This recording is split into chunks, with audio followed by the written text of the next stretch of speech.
It was the last day of autumn, and the air was cold and biting. The trees along the rural road were barren, their branches stretching out like skeletal fingers. As I stood at the edge of the street waiting for the school bus, a strange sense of unease settled over me, though I couldn't explain why. I was the only one left at the stop. Everyone else had already gone home, their houses scattered in the distance. The bus was late. I checked my watch for the third time, 5:30 p.m. It should have been here by now. Normally, I would have walked home, but it was a long, lonely stretch, and my parents had made it clear to always wait for the bus. The sky was quickly darkening, and the wind picked up, howling through the trees. Then, from down the road, I saw it. The school bus. It rumbled toward me, the headlights cutting through the early evening fog that had rolled in, thick and heavy. But something was off. The bus was moving slower than usual, creeping toward me with an almost deliberate slowness. I couldn't make out the driver through the grimy windshield, but the familiar yellow paint was faded, and the windows were so dark it was impossible to see inside. The bus came to a stop in front of me, the door creaking open with an unnatural groan.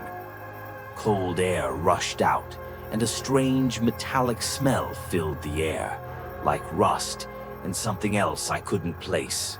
I hesitated for a moment. "Get on," a voice rasped from within the bus. It was deep, gravelly, and completely unfamiliar. I stepped back, suddenly unsure. My usual bus driver, Mr. Wilkes, was a kind, elderly man with a booming laugh. This voice didn't belong to him or anyone else I knew. "Where's Mr. Wilkes?" I asked, peering into the shadowy interior. I could barely make out the figure sitting in the driver's seat, just a shape hunched over the steering wheel. "He's gone for the day," the voice replied, more insistent now. "Get on." Something about the way the figure spoke sent a chill through me. My heart pounded in my chest, but I shook off the fear. I was being ridiculous. It was just a bus driver I hadn't met before. There had to be a reason Mr. Wilkes wasn't here today. I took a step onto the bus. The door slammed shut behind me, making me jump. The interior was dim, the flickering fluorescent lights casting sickly shadows over the seats. The bus was empty. No other students, not even the usual clutter of backpacks or stray papers. The seats themselves looked old and worn, their once bright green fabric torn and stained. I found a seat near the front and sat down, my pulse still racing. The bus lurched forward and we started to move. The silence was unsettling. There was no engine hum, no sound of the tires against the road, just an eerie quiet that seemed to swallow everything. I turned to look out the window, but the fog was so thick I couldn't see more than a few feet beyond the glass. The trees were nothing more than dark silhouettes in the gloom. As we drove, I noticed something strange. We weren't going in the right direction.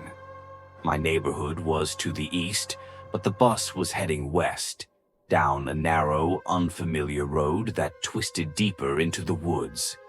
"Excuse me," I called out to the driver, my voice trembling. "You're going the wrong way." No answer. "Where are you taking me?" I tried again, louder this time, but the driver didn't respond. The figure's head remained still, slumped over the steering wheel.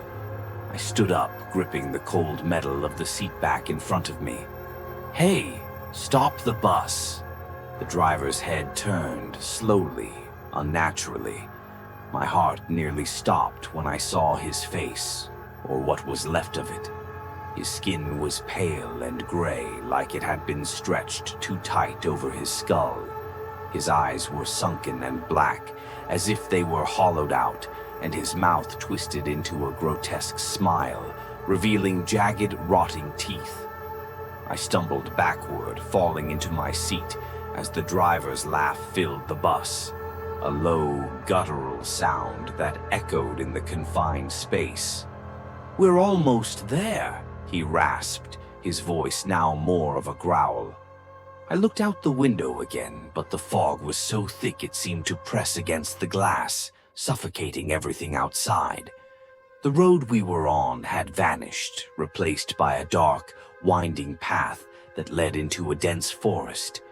The trees seemed to bend toward the bus, their branches scraping against the sides like claws.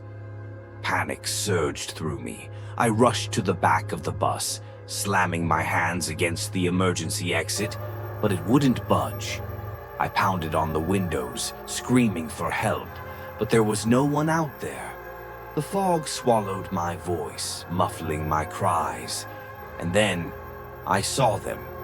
Figures in the fog, barely visible at first, but growing clearer as we approached.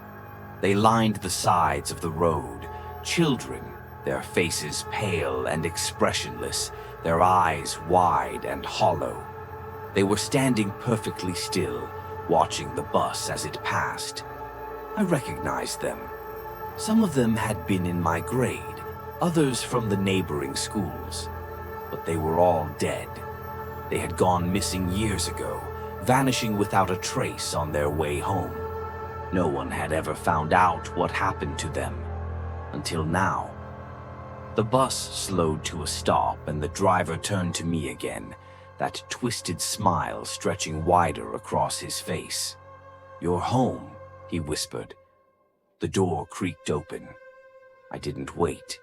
I ran to the front of the bus and leapt through the open door, landing hard on the cold, damp ground. I didn't look back. I ran as fast as I could, my breath coming in ragged gasps as the fog closed in around me, swallowing the bus and the driver and the ghostly children. When I finally reached the main road, I collapsed, my body shaking, my heart pounding in my ears. The bus was gone. The fog had lifted, and the night was still and quiet. I looked around, trying to make sense of what had just happened, but there was nothing. Just the empty road stretching out before me.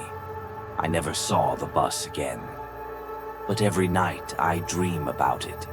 And in my dreams, I'm still trapped inside, the driver's hollow eyes watching me, waiting. Because one day I know it will come back for me. And this time I won't be able to escape.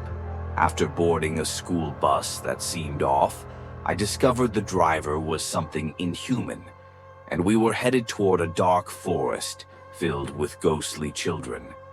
I barely escaped, but now the bus haunts my nightmares, and I know it will come for me again.